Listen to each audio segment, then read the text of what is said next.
रात के समय एक चोर गांव के जंगली इलाके से गुजर रहा होता है। तभी रास्ते में एक छोटी सी कुटिया दिखाई पड़ती है, जिसके बंद दरवाजे पर जंजीर बंधी हुई होती है और ताले के साथ एक लाल रंग का कपड़ा बंधा होता है। आज कुछ हाथ नहीं लगा, हो सकता है इस कुटिया में ही कुछ मिल जाए। इतना कहकर वो एक पत्थर जमीन से उठाता है और ताले पर मारने लगता है। थोड़ी देर में ताला टूट जाता है। जैसे ही ताला टूटता है तो उस पर लिपटा लाल कपड़ा अपने आप हवा में उड़ जाता है। अंदर से एक औरत के हंसने की भयानक आवाज आती है, जिसको सुनकर चोर डर जाता है और वहाँ से भाग जाता है। तभी उस कुटिया में से एक चुड़ैल बाहर आती है, जिसका चेहरा पूरी तरह से झुलसा हुआ होता है। अब मैं आजाद हूँ, मुझे मेरा बदला लेने से अब कोई नहीं रोक सकता। वो जोर जोर से हंसने लगती है और वहाँ से गायब हो जाती है। चंदरपुर गांव में अपनी आलीशान हवेली में पवन चैन की नींद सोया हुआ है। उसको एक सपना दिखाई देता है। सपने में उसको वही लड़की नजर आती है जिसका चेहरा झुलसा हुआ है। बहुत सालों से तुझसे बदला लेने के लिए तरस रही थी पवन, अब मैं आजाद हो चुकी हूँ। अब तेरी जिंदगी के सुकून के दिन खत्म हो गए। ये कहकर वो जोर जोर से हंसती है। पवन की आंख खुल जाती है और वो हड़बड़ाकर नींद से उठ जाता है। सपना था। वो घड़ी की तरफ देखता है तो सुबह के 7 बजे होते हैं और उसी टाइम उसकी बीवी सुषमा कमरे में आती है। अरे आप अभी तक नहीं उठे? क्या आप भूल गए कि मेहुल आज घर आ रहा है? हाँ याद है। क्या वो शहर से निकल चुका है? हाँ, अभी उसका कॉल आया था। कह रहा था कि 10 बजे तक आ जाएगा और इस बार हम दोनों के लिए एक सरप्राइज लेकर आ रहा है। सरप्राइज? कहकर कुछ सोचने लगता है। दोपहर को जब वो दोनों हॉल में बैठे हुए होते हैं तो डोरबेल बजती है। लगता है आ गया। सुषमा दरवाजा खोलती है तो देखती है मेहुल अपने साथ एक खूबसूरत लड़की को लेकर आया है। ये कौन है बेटा? मैंने कहा था ना, सरप्राइज। सुषमा उस लड़की को देखकर खुश हो जाती है और जब पवन की उस पर नजर पड़ती है तो उसको लगता है कि पहले उसने इस लड़की को कहीं देखा है। बेटी तुम्हारा नाम क्या है? लड़की मुस्कुराकर जवाब देती है, पद्मती। पद्मती। ये नाम सुनकर उसकी जुबान कांपने लगती है और वो डर जाता है। पवन अपने कमरे में चला जाता है और खुद से ही बातें करने लगता है। कहीं ये वही पद्मती तो नहीं? लेकिन 20 साल बाद ये वापस कैसे आ सकती है? और वो तो मर चुकी थी। बेटा, तुमने तो मुझसे भी अच्छा खाना बनाया है।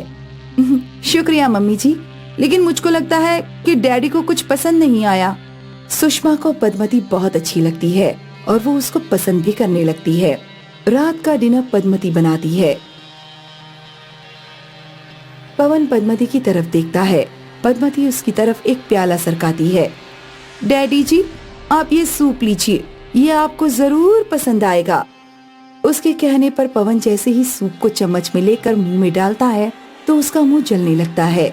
उसको लगता है कि उसने तेजाब पी लिया है। चिल्लाता है। बाकी सब उसकी चीख सुनकर डर जाते हैं। क्या हुआ जी? इसमें तेजाब है।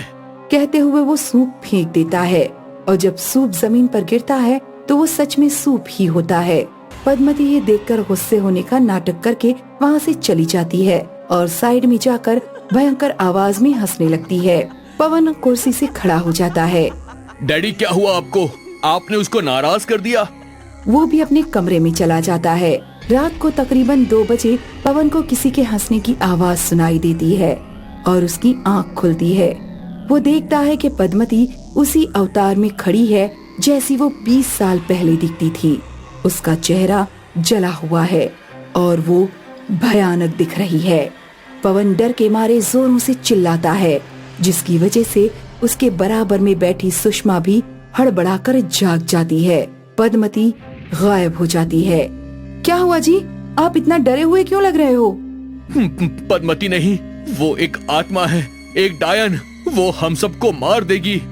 कहकर वो बिस्तर से उठता है और मेहुल के कमरे में चला जाता है जहाँ पद्मती और मेहुल सोए हुए हैं। वो जोर जोर से दरवाजा नॉक करता है और मेहुल उठकर दरवाजा खोलता है। बेटा, ये लड़की इंसान नहीं है, एक चुड़ैल है, चुड़ैल। कहकर पवन कमरे में घुस जाता है और उसके पीछे सुषमा भी कमरे में पहुंच जाती है। वो देखते हैं कि पद्मती बेड पर आराम से सोई हुई है। बेटा, ये लड़की हम सबको मार देगी। इसको अभी के अभी जला के मार डालो। डैडी, ये आपको क्या हो गया है? ये आपकी होने वाली बहू है। तभी वो तीनों देखते हैं कि पद्मती बेड से उठ खड़ी हुई और उनके सामने आकर रुक गई। उसका चेहरा उसके बालों से ढका हुआ है। पद्मती, कहकर वो जैसे ही उसको छूने वाला होता है, तभी पद्मती अपनी गर्दन ऊपर करती है और उसका भयानक जला हुआ चेहरा देखकर तीनों डर से कांप उठते हैं। पद्मती, ये तुम्हारे चेहरे को क्या हो गया है? यही मेरा असली रूप है, जो कि तेरे पिता की वजह से हुआ था। अब तुम में से कोई नहीं बचेगा। वो भयंकर आवाज में हंसने लगती है। मेरे परिवार की कोई गलती नहीं है। इन दोनों को छोड़ दो। बता इनको कि तूने मेरी जिंदगी कैसे खराब की थी। मेहुल और सुषमा एक दूसरे को देखते हैं और फिर पवन बताना शुरू करता है। 20 साल पहले पद्मती हमारे गांव में रहा करती थी। उस समय ये गांव की सबसे खूबसूरत लड़की थी। मैं इससे शादी करना चाहता था। जब मैंने इससे बात की तो इसने साफ मना कर दिया। मुझे ये बात अच्छी नहीं लगी और मैंने इसके चेहरे पर तेजाब फेंककर इसको बदसूरत बना दिया और तब इसने कमरे में फांसी लगाकर आत्महत्या कर ली और फिर ये डायन बनकर वापस आई है। एक अघोरी की मदद से मैंने इसको एक कुटिया में मंत्र शक्ति से बंद दरवाजे में कैद कर दिया था। और तेरे उस बंद दरवाजे को एक चोर ने लालच में आकर खोल दिया और मैं आजाद हो गई। वो इतना कहती है और पवन के हाथ में एक तेजाब का प्याला देती है। या तो इस तेजाब को पीकर मर जा या फिर अपने परिवार को मरता हुआ देख। सुषमा और मेहुल रोते हुए पवन को तेजाब पीने से रोकते हैं, लेकिन अपने परिवार को बचाने के लिए वो तेजाब पी जाता है। उसके हाथ से प्याला छूट जाता है और वो जमीन पर गिरकर तड़प तड़प कर मर जाता है। जोर जोर से भयंकर आवाज में हंसती है। मेरा बदला पूरा हुआ, कहकर वो गायब हो जाती है। मिर्जापुर गांव में बबलू अपने माँ के साथ रहता है। उसके पिता नहीं है। बबलू अब बड़ा हो गया है और 12th तक पढ़ाई भी कर ली है। इसलिए वो अपनी माँ का हाथ बटाने और घर के खर्चों की पूर्ति करने गांव से शहर में कोई काम खोजने आता है। उसकी माँ उसके लिए थोड़ा सा खाना बांध देती है और वो उसे लेकर घर से निकल जाता है। बबलू रास्ते में पैदल ही चला जा रहा है और धूप तेज होने के कारण अब वो बहुत थक गया है। धूप भी बहुत हो गई है और मैं थक भी गया हूँ। क्यों ना कुछ देर बैठ जाऊं?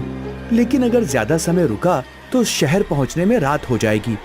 लेकिन अब लगातार चल भी नहीं सकता हूँ। मुझे कुछ देर आराम करना ही होगा।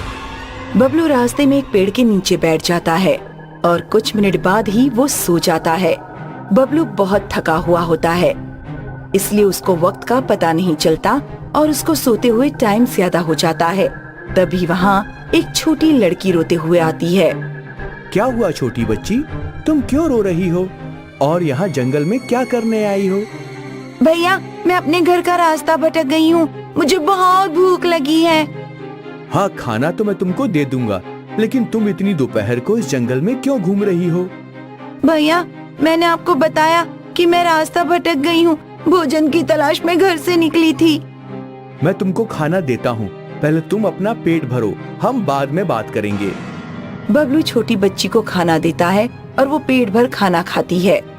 तुम्हारा पेट भर गया? हाँ भैया। ठीक है, तुम अब घर जाओ। भैया, घर तो मैं चली जाऊंगी, लेकिन उससे पहले मैं आपको कुछ देना चाहती हूँ। क्या है तुम्हारे पास? क्या दोगी तुम मुझे? भैया, मेरे पास ये एक जादुई चश्मा है। तुम इसकी मदद से किसी को भी जला सकते हो और किसी के भी माया जाल से बाहर निकल सकते हो। और तो और तुम इससे पैसे भी कमा सकते हो।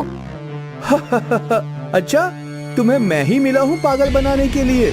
ठीक है भैया, मत करो विश्वास, लेकिन फिर भी ये रख लो और जब कोई परेशानी आए तो इस चश्मे को आंखों पर लगा लेना। बाकी काम चश्मा खुद कर देगा।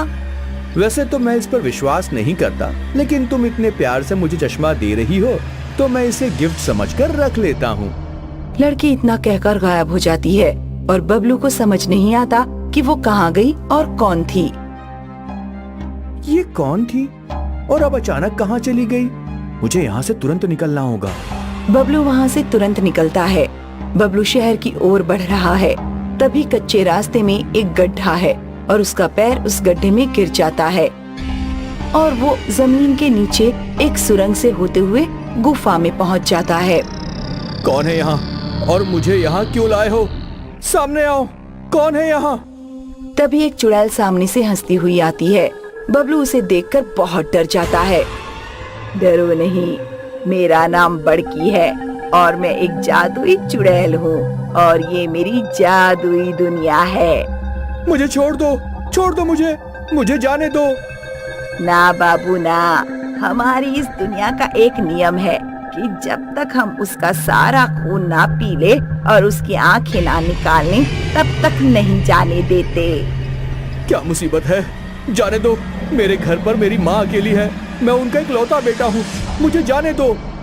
ओह अच्छा, लेकिन इसका फैसला तो मेरी दोनों छोटी बहनें करेंगी। मंजली और छुटकी, दोनों बाहर आ जाओ।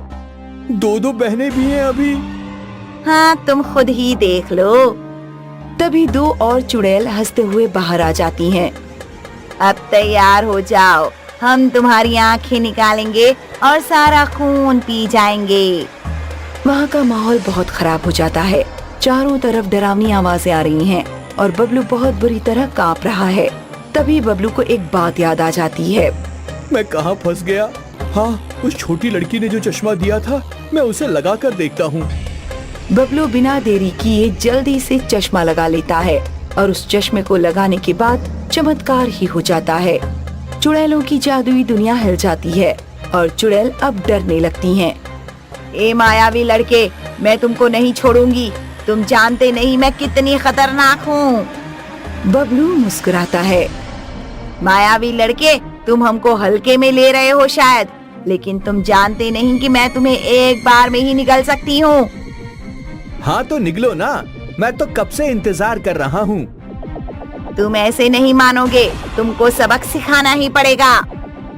बड़की अपनी जादुई शक्ति से बबलू को गुफा की छत से उल्टा लटका देती है और बबलू भी तुरंत ही वापस नीचे आ जाता है। मछली अपने मुंह से आग निकालती है। एक बार बबलू को आग लगती है, लेकिन तुरंत ही वो खुद बंद हो जाती है। ये देखकर तीनों जादुई चुड़ैल परेशान हो जाती हैं। जादुई चश्मा धीरे धीरे अपनी शक्ति को बढ़ाने लगता है, जिसके कारण चुड़ैल अब आग में जलकर तड़पने लगती है। मायावी लड़के, हमें पता नहीं था कि तुम मायावी हो, हमें छोड़ दो और यहाँ से अपनी दुनिया में चले जाओ। ठीक है, लेकिन पहले ये बताओ कि तुम आंखें क्यों निकालती हो और खून क्यों पीती हो? ये हमें श्राप लगा हुआ है। जब हम जिंदा थे तो हमारे हाथ जादुई शक्तियाँ लग गई थी, जिसके बाद हमने उन शक्तियों का गलत प्रयोग किया और एक दिन हमने एक ऋषि को उन शक्तियों से परेशान किया, जिसके बाद ऋषि ने हमें श्राप दिया और हमने आत्महत्या कर ली, जिसके बाद हम जादुई चुड़ैलें बन गईं। तभी जादुई चश्मे से एक नीली रोशनी निकलती है और वो जादुई दुनिया को उजाड़ देती है। साथ ही तीनों जादुई चुड़ैल भी जलकर भस्म हो जाती हैं। बबलू देखता है कि वो उसी सड़क पर खड़ा है जहाँ से वे नीचे गिरा था। बबलू अब वो चश्मा लेकर अपने घर चला जाता है और उस छोटी लड़की को धन्यवाद देता है। शिक्षा, हमें कभी भी अपनी शक्ति का प्रयोग दूसरों को परेशान करने के लिए नहीं करना चाहिए।